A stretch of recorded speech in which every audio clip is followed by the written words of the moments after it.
Well, folks, welcome to one more edition of Politics Done Right. I'm Egberto Willis, your host. Thank you so kind of being part of the show. We are going to have a great show for you today. How are all of my peeps doing this afternoon?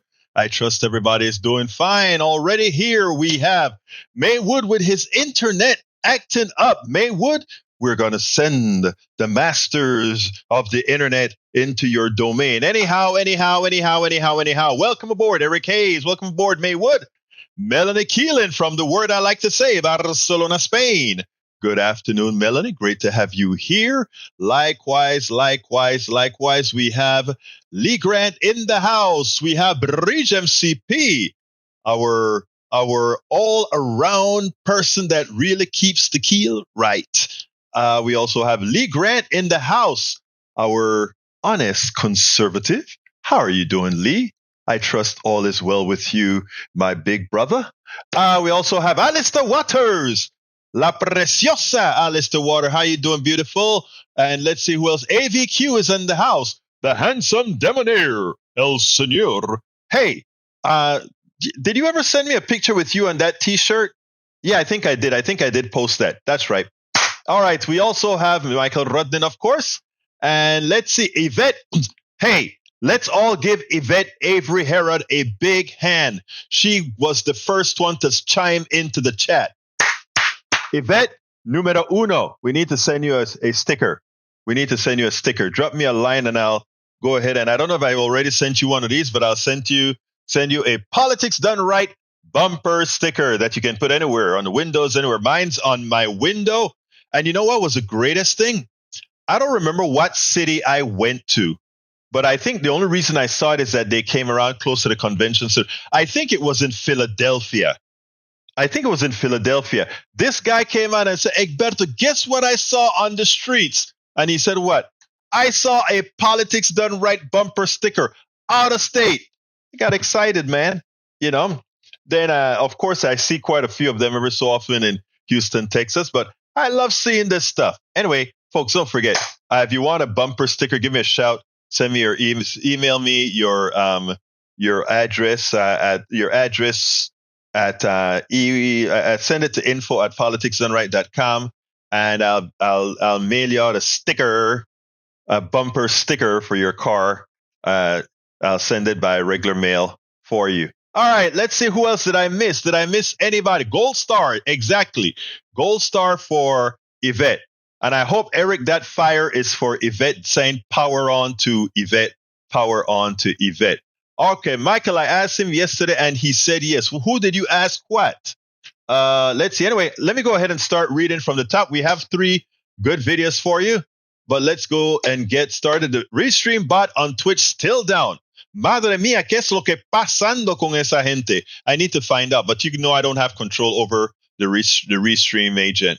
Okay, let's go down the line. I don't think I missed anybody yet. Eric says, why should someone be punished because they no longer agree with the side they once were? I am not going to watch that reel now, but I may look at it later on. But there's actually, I want to cover that though, Eric. I don't know in what context you're mentioning that, but that's a very important thing that you just said there. I'm going to repeat.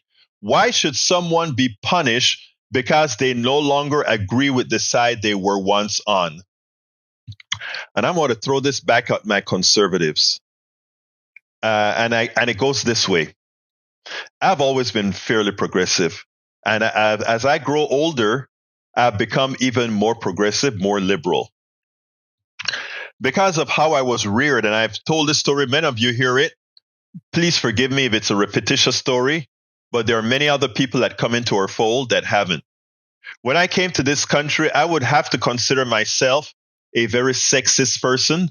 When I came to this country, I have to consider myself a very homophobic person. That is something intrinsic to being a Black Latin American Caribbean person in Panama from Colón. Okay? That is a common characteristic. That is how I was reared. So when I say that a lot of my friends are racist, or a lot of my friends are this, or a lot of my friends are that, I mean that from the heart. And do I really immediately hold it against them? No, not while they are ignorant. I try to imply knowledge that others have impart knowledge onto others who have imparted knowledge onto me. And after we have attempted to impart knowledge, if after making that pretty clear, you're still a homophobe, a sexist, or whatever, a racist, something is wrong with you. That means you're mentally defective. But anyway, coming back to the fold, bringing me as the subject here, Egberto as the subject. I can beat up on Egberto without a problem. I was a buffoon. I was an idiot. I was an ass. To have been an homophobe, that's what it made me. To be a sexist, that's what it made me. But I was then taught, and I was ready to receive, that the ways that I was before were wrong. Now, to get specifically to Eric's statement, because it's a true statement, I haven't looked at the video, but I'm going to make assumptions. Why should someone be punished because they no longer agree with the side they once were? With a lot of the Panamanian folks and Caribbean folks and Latinos, we are doing our thing, and they would pass some crack jokes about gays, or they will make some sort of a misogynistic comment. And normally, I'm a part of this group, and normally we are jiving, laughing, and all of that in our ignorance. Now, as I got educated, as I moved from how I was reared, I didn't just listen to those things quietly. I engaged. I'm like, do you know how stupid that is to say that about gay people? Do you know that? And then I go into the fold and explain, not attack, explain. And then many would push back. Who the hell do you think you are? You used to be one of us. What happened to you? No. I don't want I'm not going to allow you to punish me. I'm not going to lose you as a friend, because that's what you are, and friends stick together. But I'm going to make sure that as long as we are in our circles, by the hook or the crook, you are not going to be homophobic in my presence. You are not going to be sexist or misogynistic in my presence. We are going to treat humanity appropriately. So therefore, to answer your question, Mr. Hayes, while many in the early days of my transition would have attempted to punish me, I flipped that punishment to ensure that instead of being punished, they either paid the price or they changed. Bridge, yesterday I just needed, when I was speaking about my Daily Coast scenario, I just wanted to vent, and I also wanted to make people know what is going on in the progressive media space as well, that it's not all that it seems, that even in our progressive space, the pulls of capitalism and having to stay alive because you put yourself in a position that made you so dependent on the plutocracy that you had to abide by them, vis-a-vis just about every news station that I put on, that I take clips out of. The reason I use their clips is that many of those things have to be modified to reality. So, no, I'm having a great day. And the greatest part of my day is when I'm with you guys anyway. All right. Let's see what else we got here. Para ver, AVQ says, are you seeing anything from FB or YouTube? That you guys figure that out. Let's see what else we have here. Today, Tuesday, December 5th, CCB Peace and Justice Congregation since 1920 had awesome live online event, the Israeli Genocide of Gaza, featuring Professor Sami Al-Arian for nearly 1,800 viewers. Man, would I like to have 1,800 viewers in real time? Maybe sometime I will. All right. If you guys share it enough. All right, we also have Lee Grant says there are a lot of evangelicals in the U.S. 2014 Pew Research Survey of religious life in the United States reported 25.4% of the population were evangelical, while Roman Catholics were 20.8 and mainline Protestants 14.7.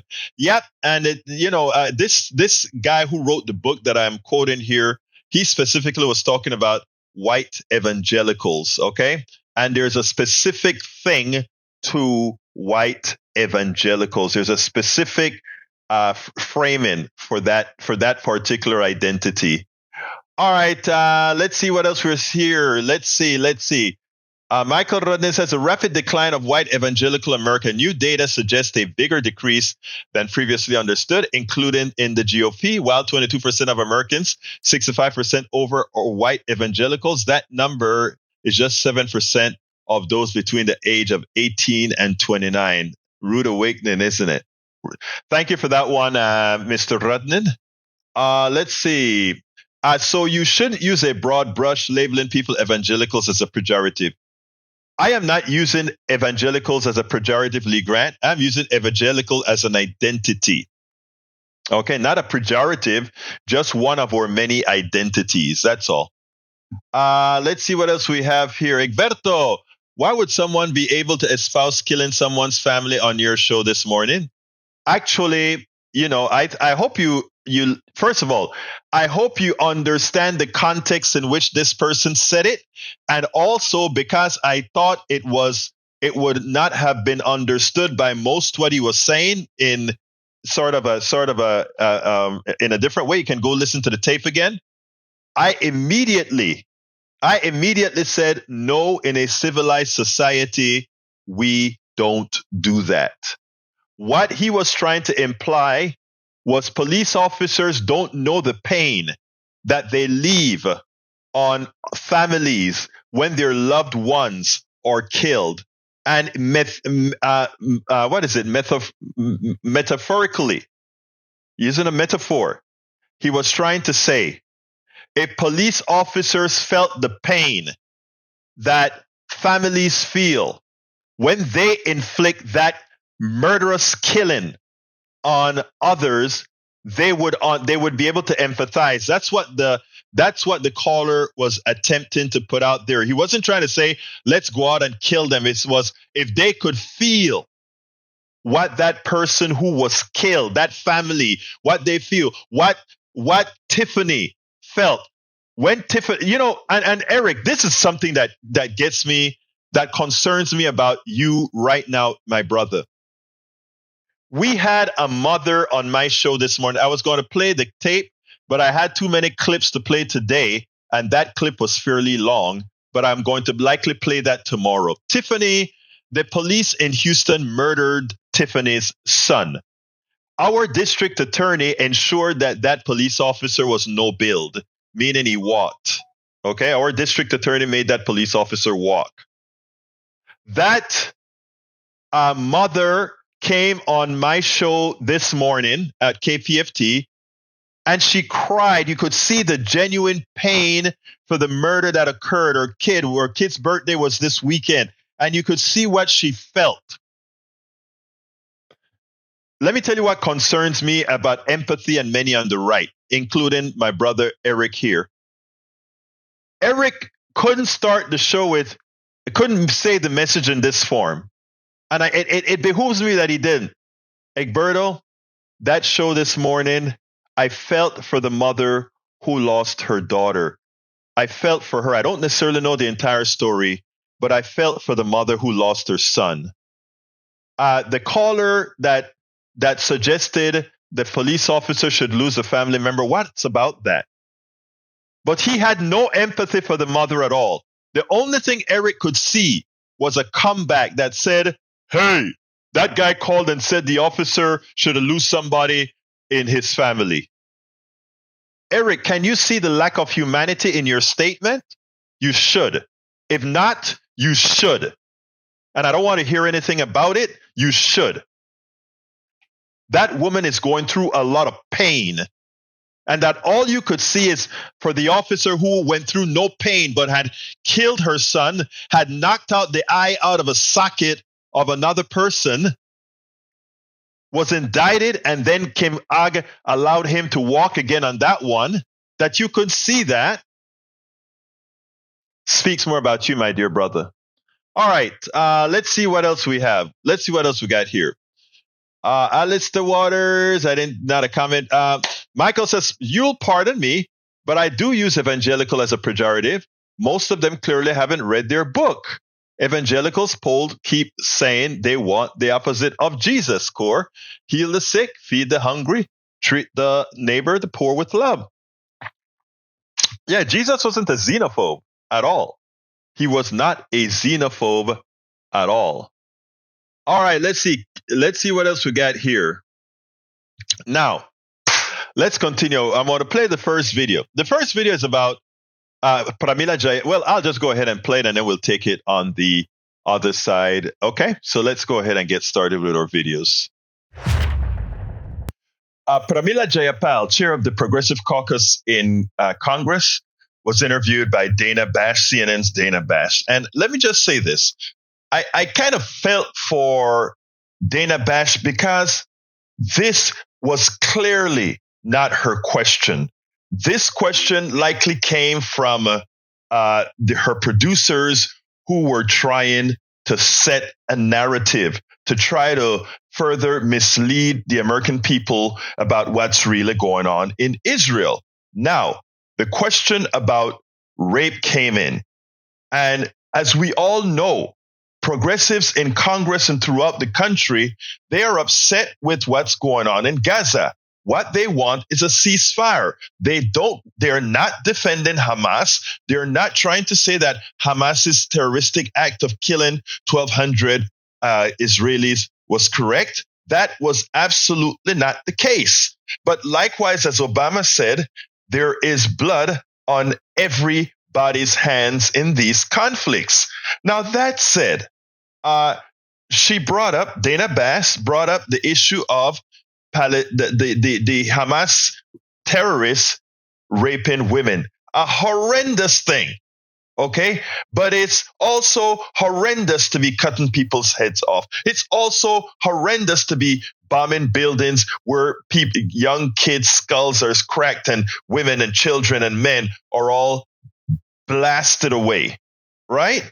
So all these are bad things. All these things are a part of war. Why it is that progressives are saying, ceasefire, let's do things some other way. You don't want to kill people left and right just to get the individual terrorists that are around them. You want to contain the issue. And if you had a modicum of humanity, what you would do is, in effect, contain your terrorists to prevent these things from happening over and over again. Something that Israel did not do. Remember, Netanyahu turned the other eye. He facilitated the ability for Hamas to get funded because he wanted Hamas sufficiently alive to be in opposition to the Palestinian Authority, so there would be no negotiations for a two-state solution. Not my word, the word from the newspaper Haaretz in Israel, as well as tapes that we had between Netanyahu and his Likud party. These are statements of fact. Additionally, we have to remember that while the United States is providing funding for Israel, he goes and he tells his people, hey guys, we can control the Americans. We can do whatever we want. Look, America didn't want me to invade Gaza, and I did it anyway. The only solution, the only way you can ensure that we don't get a two-state solution, this is him talking to his right-wing party and the right. The only way you can ensure that there is no two-state solution is that you keep me in power. I am the only one who can do that. Sounds Trump-like, right? Sounds very Trump-like. So that is what we're dealing with here. We're dealing with Netanyahu, who is leading the Israeli people astray, and he's creating more problems for our Jewish brothers and sisters by being the terrorist animal that he is. Nobody can look at killing 15,000 people and saying you still have much more to go as far as bombing is concerned. And now the great thing about this interview that we did, that Dana Bash did with Pramila Jayapal, is that when she tries to turn the subject into something that she thinks is going to let Americans say, oh my God, you mean Hamas came into Israel and raped women? Yes, that's a bad thing. But Pramila turned it right around and said, we claimed it's a bad thing, but it's also a bad thing what we're doing. There are 15,000 dead Palestinians. Yes, there are 1,200 dead Israelis. Terrible. But there are 15,000 dead Palestinians and counting. There is destroyed infrastructure and counting. They are moving all these people in the space of Las Vegas. All the Palestinian people are set to stuff in that area, and then we're going to bomb that area, so go somewhere else. And when Dana Bash tries to come back, she says, we're not going to talk about the hierarchy of oppression, which Dana Bash finally agreed with. I want you to listen to this interview. We need spokespeople for humanity, spokespeople for the truth, spokespeople that are apolitical with respect to humanity, as we had out of Pramila Jayapal. Listen to this, and then we'll take it on the other side. I want to ask you about sexual violence. And it's kind of remarkable that this issue hasn't gotten enough attention globally. Widespread use of rape, brutal rape, sexual violence against Israeli women by Hamas. I've seen a lot of progressive women, generally speaking, they're quick to defend women's rights and speak out against using rape as a weapon of war, but downright silent on what we saw on October 7th and what might be happening inside Gaza right now to these hostages. Why is that? I mean, I don't know that that's true. I think we always talk about the impact of war on women in particular. In fact, I remember 20 years ago, I did a petition around the war in Iraq. You said saying that, you talked about it since October 7th. And I've condemned what Hamas has done. I've condemned specifically all of the actions. Absolutely. The rape, of course. But I think we have to remember that Israel is a democracy. That is why they are a strong ally of ours. And if they do not comply with international humanitarian law, they are bringing themselves to a place that makes it much more difficult strategically for them to be able to build the kinds of allies to keep public opinion with them. And frankly, morally, I think we cannot say that one war crime deserves another. That is not what international humanitarian law says. Okay, with respect, I was just asking about the women, and you turned it back to Israel. I'm asking you about Hamas. In fact, I already answered your question, Dana. I said it's horrific. And I think that rape is horrific. Sexual assault is horrific. I think that it happens in war situations. Terrorist organizations like Hamas obviously are using these as tools. Mm-hmm. However, I think we have to be balanced about bringing in the outrages against Palestinians. 15,000 Palestinians have been killed in Israeli airstrikes, 3/4 of whom are women and children. And it's horrible, but you don't see Israeli soldiers raping. Well, Dana, I think we're not, I don't want this to be the hierarchy of oppressions. I think 15,000 people have been killed. It shouldn't be, which is horrible. And 2.2 million Palestinians live in a 140 square mile area, which is about the size of Las Vegas, with a population that is 4 times that of Las Vegas. And 1.8 million Palestinians right now are displaced. They are living in shelters. They are being told to move to South Gaza. Then South Gaza is being bombed. They're being told to move to North Gaza. There are no homes left. The vast majority of infrastructure has been destroyed. This is not the way that we are going to beat terrorism, whether it's Hamas or some future iteration of Hamas. Dana Bash, I guess after realizing that she lost that point that she was trying to, the narrative change, she said something that I found striking. You don't find Israeli soldiers raping Palestinian women. The truth of the matter is, I don't know that. I do know that the videos I see of how Israeli soldiers treat women in both the West Bank and Gaza is kicking women in their heads if they're protesting and treating them like animals. I tell you something, as this dude from Latin America, we've seen a man kick a woman like that, a soldier. It's jarring. And that's what I saw on several of these videos. And we should remember, let's not get onto this super moral high ground, because a lot of our soldiers during the Vietnam War, as it got out of hand and they invaded these little communities, that is exactly what they did as well. So look, war is terrible, and it reiterates what Pramila Jayapal talks about. We need a ceasefire. Pramila Jayapal, Representative Congresswoman Pramila Jayapal, nailed it. She did not allow a narrative change based on false emotions. Rape is horrendously terrible, and progressives are against it just as much as bombing and killing of 15,000 women, children, and men, including hospitals, is unforgivable. Netanyahu must go, and we must work towards, at minimum, a two-state solution. Absolutely so. Absolutely so. Bridge MCP. Rejoice in the birth of brown-skinned Middle Eastern undocumented immigrant. Well, I read it wrong. Rejoice in the birth of a brown-skinned Middle Eastern undocumented immigrant. Isn't that Jesus Christ? Aren't we talking about Jesus Christ? You know, it's funny because that's who he is, but they wouldn't want to bring him into America right now at all. Good catch, Bridge. Good catch, Bridge. Michael says, Egberto, Biden's foreign policy keeps calling for pauses. What's the difference between a pause and a ceasefire? Not a bit of a difference, sir. Let's get this. You know we have a problem when doing the right thing requires you using words that seem less peaceful.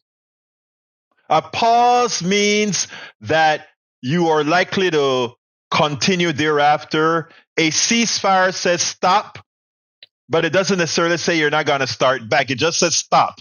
A pause also says stop with the implication that you're going to start back. That's the difference, though. But again, what Biden wants is a ceasefire. He wants a stop, but he can't say it.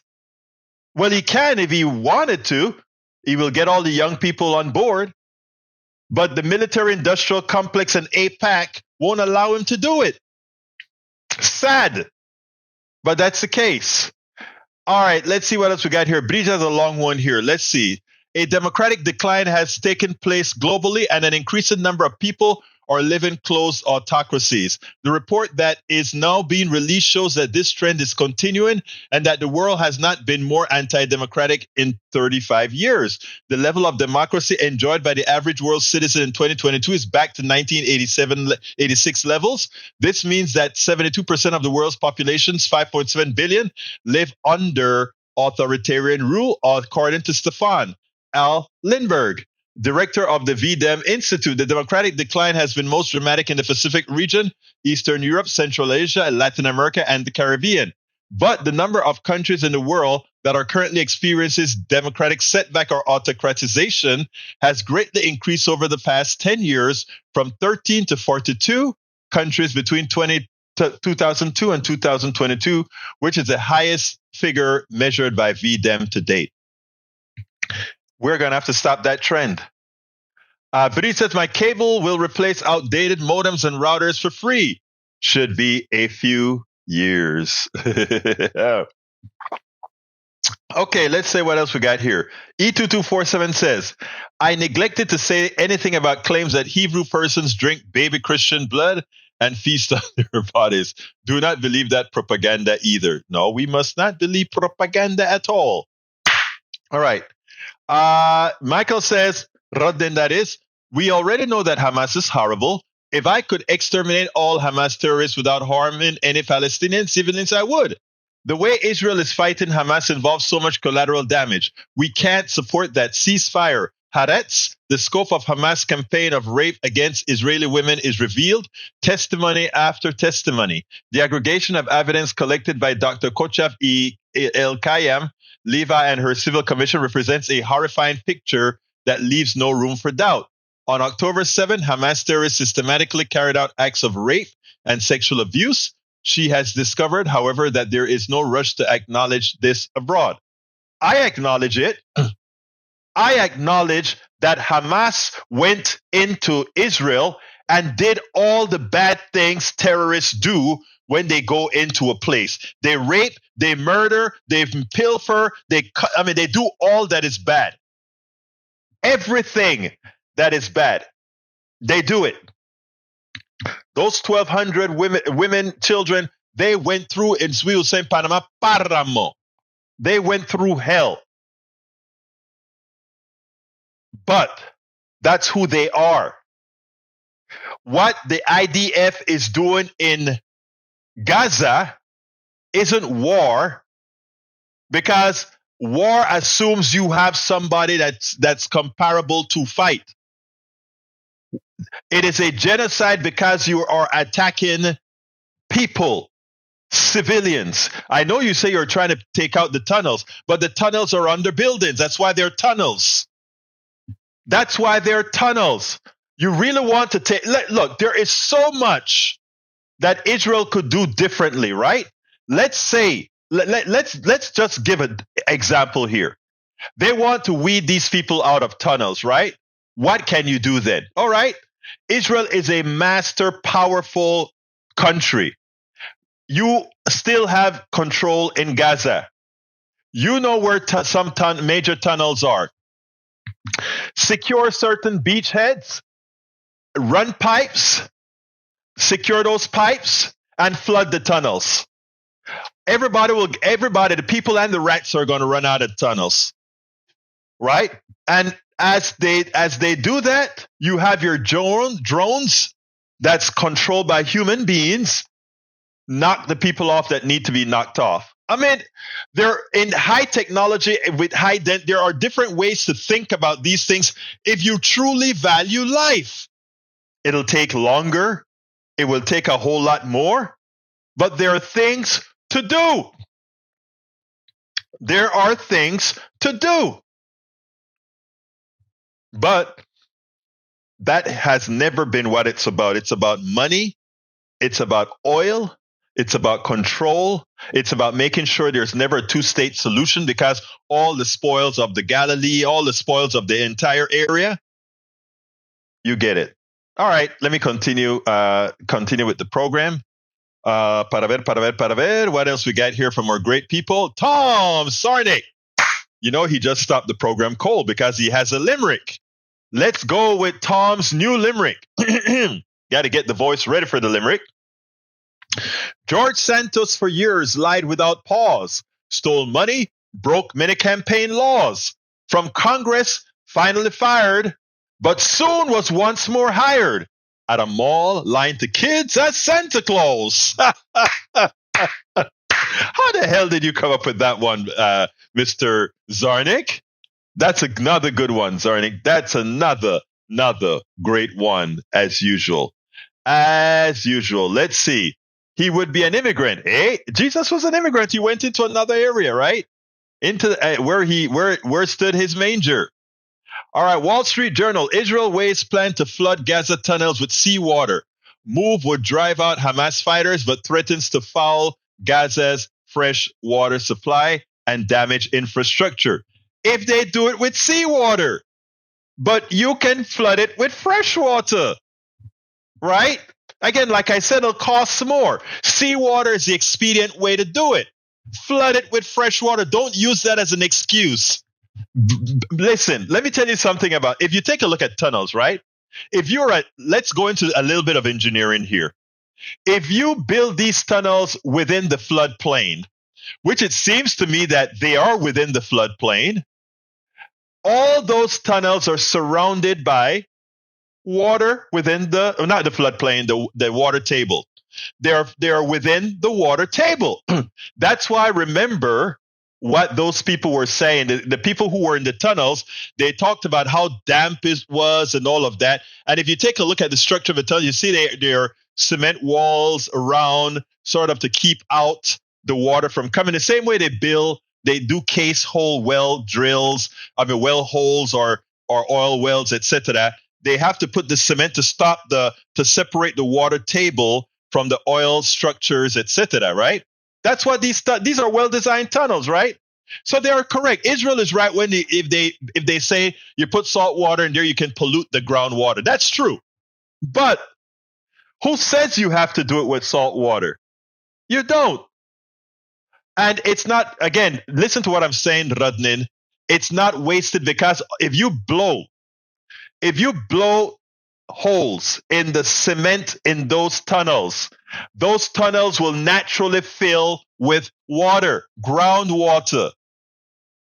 Okay? It's such, I mean, the media depends on such a lack of people not knowing things. Who said you had to flood it with seawater? Flood it with fresh water. How can you flood it with fresh water? Hey, the water is going to be there anyway, right? Because again, you have that groundwater. Remember, if you even read the Bible days, how deep the wells were, etc. So a lot of those tunnels are probably below the water table. So they will naturally flood if you break some of those framings, if you break some of the seals, right? The concrete seals. Remember, and how do I know that? Just listening to the news. What did the news say? A lot of places, these people were in the tunnels. A lot of the tunnels, they were so damp. What does that tell you? They are at the water table or close to the water table. That's all. That's what I'm talking about. Okay, let's continue with our program. Our next one here is what I call why. Let's do the evangelical piece first, and then we'll take it from there. We'll do the evangelical piece first. Here we go. Recently, one of Politics Done Right listeners pointed out in a chat, how comes evangelicals, people that seemingly should have nothing in common with a heathen like Donald Trump, would give him their unadulterated support? And we kind of went back and forth with some reasons why. And what do I see recently on MSNBC with Stephanie Ruhle? I want you to listen to this, and then we'll take it on the other side. Back in 2016, Donald Trump won the election with 77% of a group you might not expect, the white evangelical Protestant vote. After 4 years in office, that number grew. In 2020, he won 84% of their vote. My next guest was raised Christian and is the son of an evangelical pastor who spent years trying to figure out why and how the evangelical movement got where we are today. I'm thrilled to welcome Tim Alberta, my friend and staff writer for The Atlantic. His new book, a must-read, The Kingdom, the Power, and the Glory, American Evangelicals in the Age of Extremism. It is out tomorrow. Tell our viewers what got you started writing this book, because you went home to mourn and eulogize your father. Yeah, that's right. So my dad was a pastor, and I grew up in the church. The church was my home. And, you know, I've walked with Jesus since I was a little boy, for as long as I can remember, and I still do. And when my dad died, I went home for the funeral, and it just so happens that he died right after my first book had come out, which was pretty harsh, pretty critical of Donald Trump. And when I got home for the viewing at the church, I had people confronting me and wanting to argue about politics. Church. Yeah, Dad's in a box, and we're in church, in the sanctuary. So then and there, yeah, people wanted to talk politics. Didn't want to just talk politics, wanted to argue politics, wanted to argue Trump. Next day, when I issued a bit of a rebuke, because I was so bothered by that, when I delivered the eulogy a day later at his funeral, then things got even a little bit worse. I was handed a note from an elder in the church, somebody who I'd known since I was a little kid, basically telling me that I should be ashamed of myself, that I was a part of the deep state, that I was undermining God's ordained leader of this country, Donald Trump. And there are moments in life when a problem that has been sort of an abstraction, something that you know is not quite right, but you just don't have the time or the energy or the inclination to really address it, suddenly it becomes real and it becomes urgent and almost threatening in a way. And this was that moment for me. But what was it about Donald Trump, right? When you think back to the evangelical church, what they care about, their values, right? There is no alignment with Donald Trump, the man, except, of course, he said, let's get rid of abortion. Was that it? I think it was a few things. I think abortion is, in many ways, the entry point. I think it's almost fair to characterize it as a gateway drug for many evangelicals. What I mean by that is that if you are a church-going evangelical Christian and you are taught, if you are discipled in the church to realize that partisan politics are not the end-all be-all, that is ultimately not the arena where you are called to invest all of your passions. But abortion, for many of these folks, is not a political issue. It is an ethical issue. It is a moral issue. It is a spiritual issue. So they sort of, they create a permission structure to invest in that issue of abortion. But suddenly, Stephanie, when you invest so heavily in that issue of abortion, then the red team becomes your allies. The blue team becomes your enemies. And then suddenly all of these other proxy wars that pop up over all kinds of other policy issues, they become not R versus D, red versus blue, becomes good versus evil. And if you start assigning that to other partisan disputes, and this guy, Donald Trump, who shares none of your values, but he's willing to go to war for you. He's willing to fight for you. In fact, I would even say he's willing to fight for you in ways that no good Christian ever would. Right? Remember when George W. Bush said that in order to save the free market, he first had to jettison free market principles? Yes, I remember. There's something to that idea here where for some Christians, they came to believe that to protect Christian virtue in this country, the first step was to jettison Christian virtue and embrace this guy, Donald Trump. Okay, but there's a line in the book that took me. One pastor told you that more of his parishioners could recite the Second Amendment than the Second Commandment. He said that the problem with many of the evangelicals is that they now worship America. What? Yeah. What does that even mean? Well, I'll tell you exactly what it means. You've heard the term bandied about Christian nationalism, right? And different people have different definitions, interpretations. I think it's very much worth understanding that there are millions and millions and millions of people in this country who truly do believe deep down in their bones that America is not just another nation, that America is a covenant nation, that it is a nation that it is in special relationship with God, and that therefore fighting for America is fighting for God. Now, that is blatantly anti-biblical. It is, I cannot emphasize just how bad the theology behind that thinking is, because in fact, we as Christians are told again and again and again, Old Testament, New Testament, that our kingdom, our citizenship is in heaven. Here is the deal. Evangelical Christians can use any excuse, including the author of this book. Because I think even as the author of this book was being critical, he wanted to give an out to evangelical Christians. The truth of the matter is this. I do give an out to the rank and file evangelical Christians who are following their shepherd. But I do not give a pass to the shepherds, to the pastors, to the leaders, because these are the guys shepherding their sheep. These are the guys leading these people to hell. These are the guys who are misleading their folk into believing that somehow a heathenous, racist, misogynist, sexist, homophobic person like Donald Trump could somehow be someone that Jesus, that their God sanctioned them or sanctioned to have them be led by. So again, it's the leadership of the evangelical movement who have created that pathway, that psychological pathway to have these people believe everything anathema to the Bible, that somehow a Donald Trump can really represent them no matter what evil he does.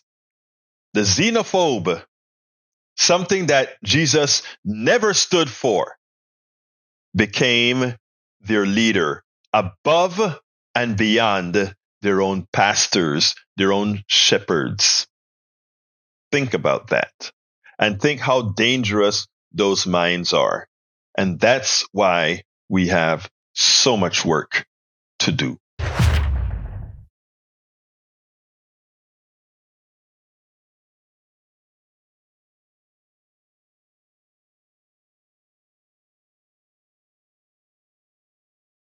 Welcome aboard.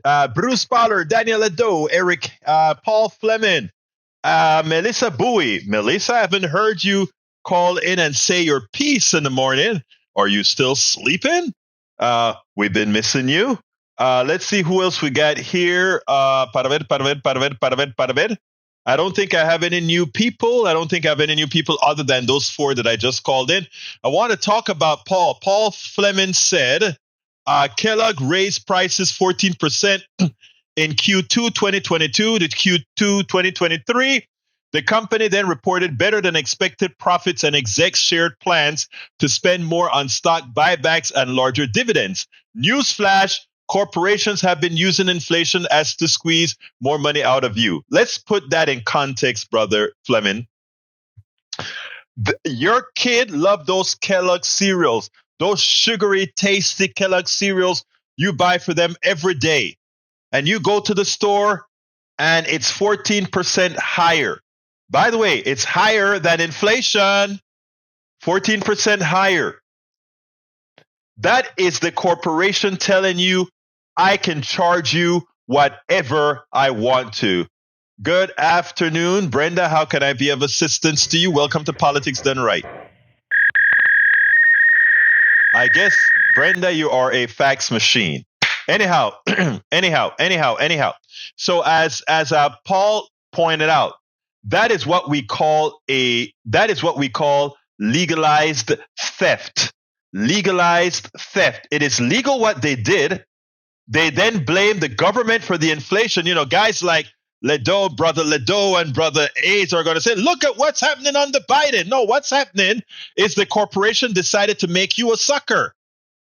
The corporation said, I am going to raise the prices because I can. I already have your kid addicted to those Frosty Flakes and all these other Kellogg products. I'm going to charge more, blame it on inflation so you can blame Brother Biden, but then go ahead and tell the stockholders, hey, we've doubled your profits and we're going to buy back stocks, which are going to cause the stock prices to zoom up. So that it's the legal way the rich steals from the middle class and from all of us. It is capitalism. That's what it does. That is when you hear me talk about the economic system. That's what I mean. That one paragraph from Fleming describes exactly the pain Americans are feeling, and it's not caused by government. It's caused by the private corporations. Government could solve it by regulating them and saying you can't do certain things, or naming certain things as commodities, like taking energy and certain parts out of the economy and leaving the things that you don't need to survive, leave that into the capitalist market. A lot of solutions.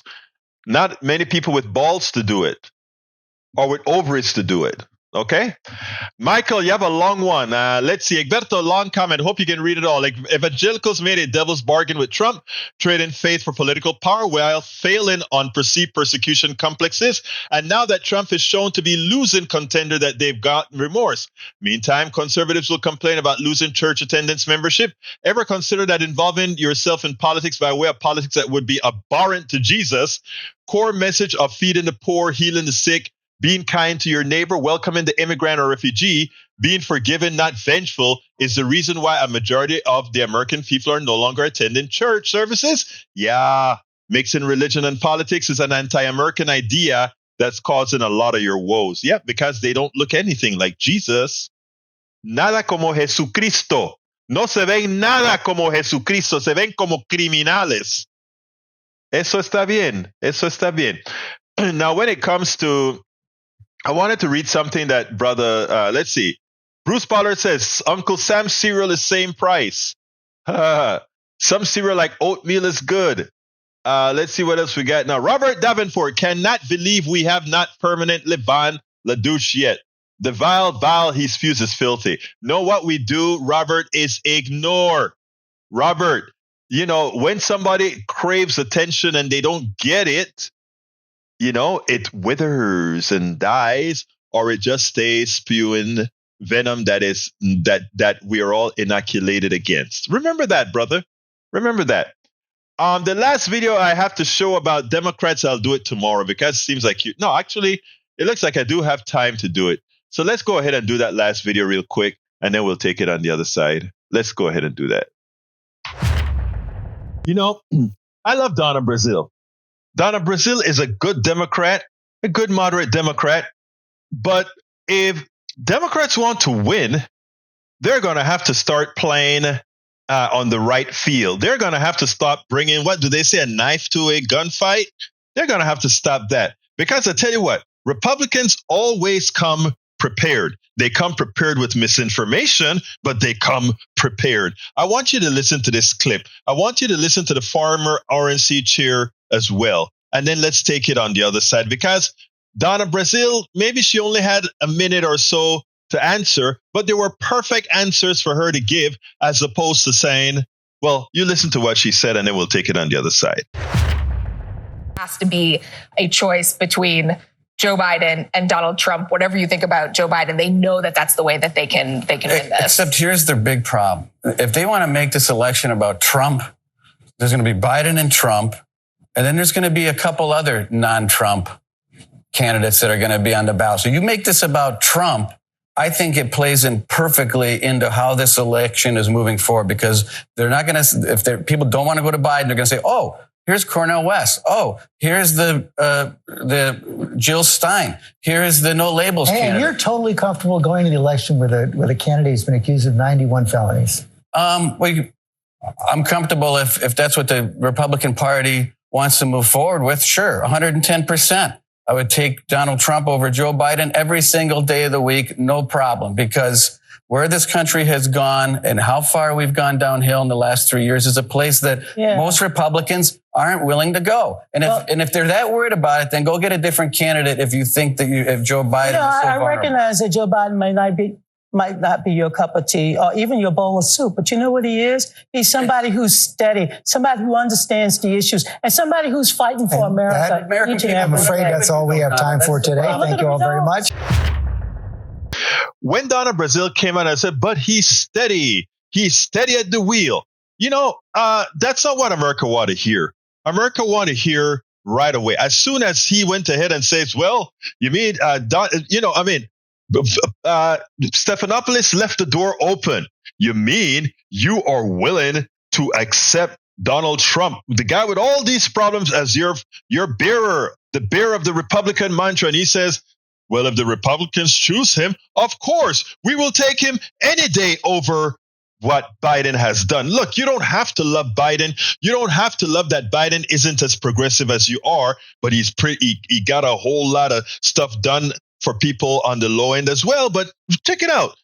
The first thing you come out and said is, yeah, let's put Donald Trump's record for the middle class and the poor against Biden. Let me tell you what we did for the middle class, and then tell me why it is that your people don't like it. And the fact is that your guy didn't do it, and he said he isn't going to do it going forward. Let's take the fight to them, as opposed to having to defend, well, you know, Biden is steady at the wheel. I don't care if Biden is steady at the wheel. And to put it bluntly, he's not all that steady at the wheel with his support for Netanyahu without questions at all.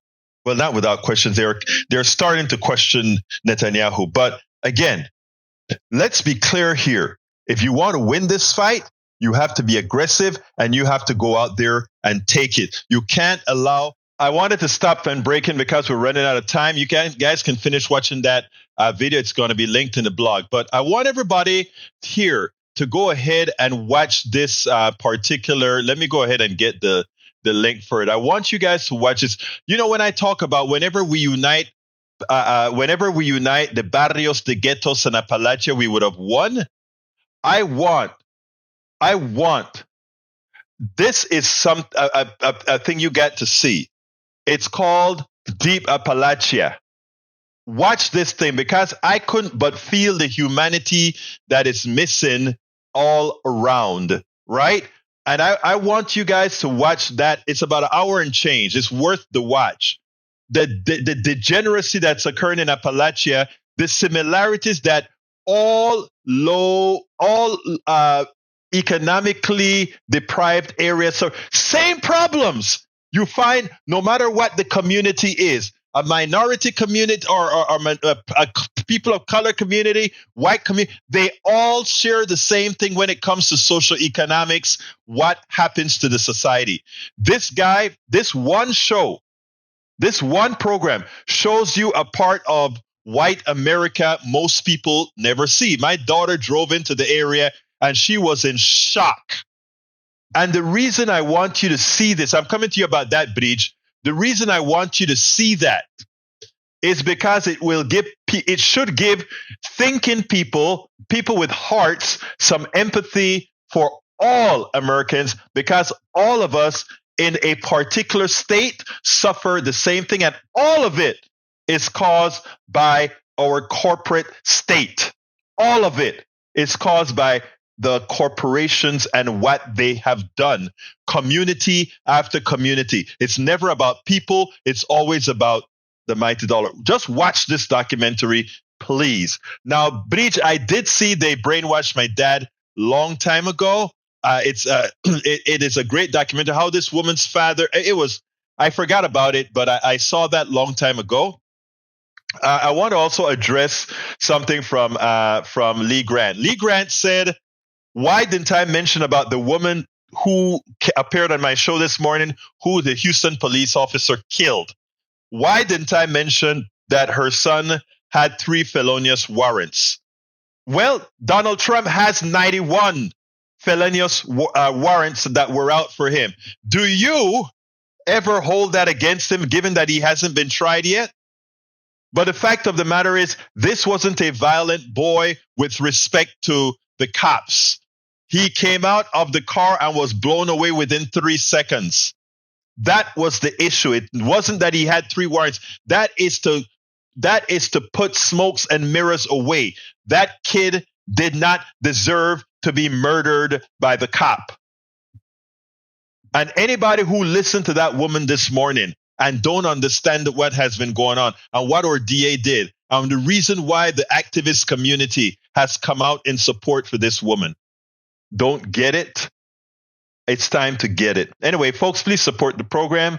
There are several ways to support the program. Of course, you can go ahead and go to politicsdoneright.com/support, politicsdoneright.com/support. But please, I ask you to become a paid subscriber of our newsletter, politicsdoneright.com/newsletter, politicsdoneright.com/newsletter. If you become a paid support, you get to read all of my books free of charge. Moreover, all my subsequent books, I have 3 of them that I'm writing right now. You will have full access to those free of charge as well. Anyway, I got to get out of here. My name is Egberto Willies. This is Politics Done Right, and you guys know how I end this. Baby, I am what? Out.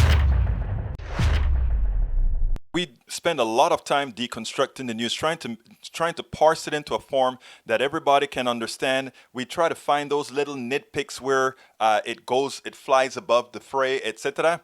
If you really like these videos that we do, I want to ask a big favor. Please go ahead. Number 1, subscribe to our channel. And number 2, please join if you can. Thank you so kindly for watching. Keep watching. Please remember to share. We must populate the entire internet with our progressive message, a message that we know is what most Americans say that they want. So help us, please join.